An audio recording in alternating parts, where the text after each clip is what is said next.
It's time for another spooky Appalachian story. Yesterday was a rare occurrence, and I ended up at home by myself.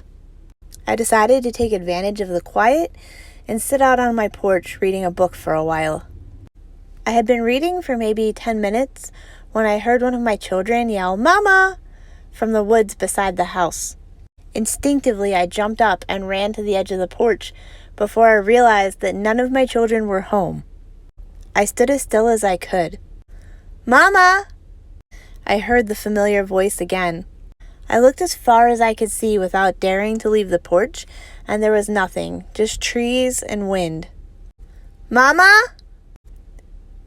I ran into the house and shut the door, locking it behind me. My heart was pounding in my chest, and I texted my parents to make sure my children were safe, and they were. I sat on the floor inside the front door for a long time, being as quiet as I possibly could, and I never heard it again. The strangest part was, when I heard the voice, I knew it was one of my children, but I couldn't tell you which one it was. I think that's the part that bothers me the most.